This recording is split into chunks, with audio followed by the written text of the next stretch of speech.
별이 빛나는 밤에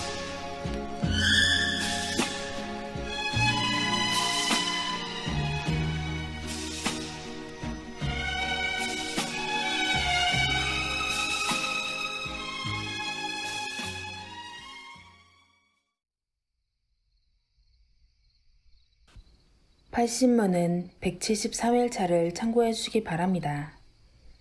그러나 여기서 우리는 이러한 신앙의 확신을 경험하는 사례들과 관련하여 신구약의 경륜의 차이뿐만 아니라 모든 계시가 종결된 이후의 교회들과 통일성과 차이점이 있다는 것을 간과해서는 안 됩니다. 그것이 교리문답에서 비범한 계시 없이도 확신할 수 있다는 말 속에서 구별될 수 있습니다. 구약 이스라엘과 예수 그리스도의 복음으로 사도들 위해 교회가 세워지는 동안에 전적으로 하나님의 비범한 계시가 주어졌고 성령 하나님의 영감을 받아 계시를 받은 사람들은 선지자, 제사장, 왕이라는 특별한 직분으로 부름받은 사람들에 한정되었습니다. 이들은 그 시대의 하나님의 통치와 섭리를 직접 경험하게 만드는 사람들이었습니다. 그러나 그들에게 본래 주어졌던 직분은 장차 오셔서 삼직을 수행하실 주 예수 그리스도를 예표하는 사람들이었습니다. 그리고 그들은 동시에 모든 시대 하나님의 백성들이 은혜 아래에서 어떻게 하나님으로부터 인도받으며 구원의 확신에 이르게 될 것인지를 보여주는 본보기였습니다. 때때로 그들이 지상적인 것에서 복과 확신을 얻었다고 해도 그것은 영원한 복을 상징하기 위한 것이었습니다. 그리고 예수 그리스도께서 오시고 십자가의 구속을 이루시고 그의 제자들이 성령 하나님을 받아 복음을 증거하며 교회를 세울 때도 같은 비범한 계시와 역사가 있었습니다. 왜냐하면 그때는 그러한 은혜의 역사가 아니고서는 진리 위에 교회가 세워지기 어려운 시대였기 때문입니다. 그러나 이 모든 역사가 마친 후에는 비범한 수단들은 완전히 중지되었고 평범한 수단들로 대체되었습니다. 그런데도 여전히 이러한 비범한 수단들의 의지에서 신앙의 확신을 구하고 찾으려는 사람들이 많이 있습니다.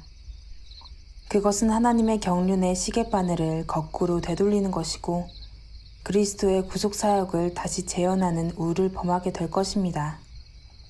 성령으로 인하여 그들의 영혼에 증거하신다는 답변의 내용처럼 33년간 지상에 계셨던 예수 그리스도께서 이제는 아버지께서 내 이름으로 보내실 성령, 그가 모든 것을 가르치고 내가 너희에게 말한 모든 것을 생각나게 하리라고 요한복음 14장 26절에 말씀하셨습니다.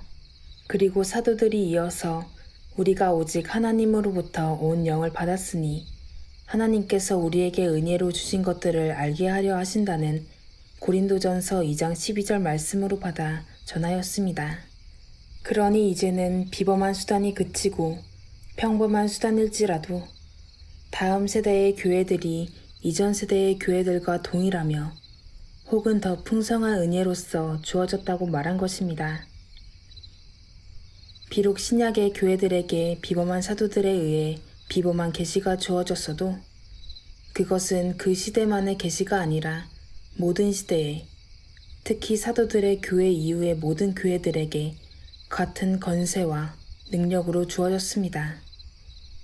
사도들도 성령 하나님이 오시기 전까지 복음의 목적을 알지 못했고 경험하지 못했습니다.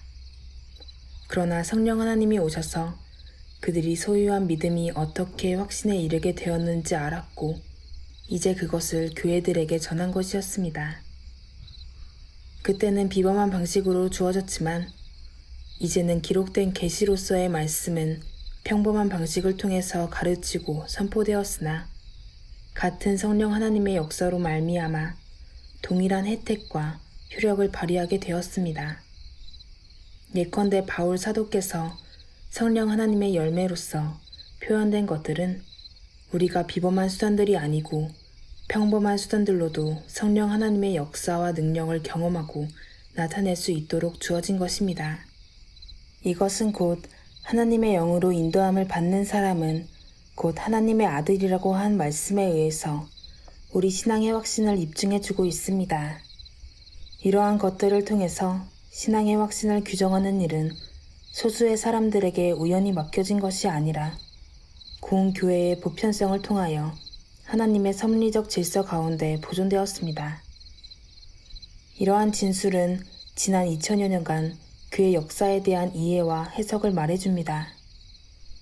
그럼에도 불구하고 성령의 증거가 없다면 어떤 사람이 그런 확신을 얻으려고 최대의 노력을 기울였다고 하더라도 그것은 헛된 것이고, 지성의 능력으로 탐구하고 참되다고 증명했다고 해도 그것은 일종의 정보에 불과할 뿐 참된 확신이라고 말할 수 없습니다.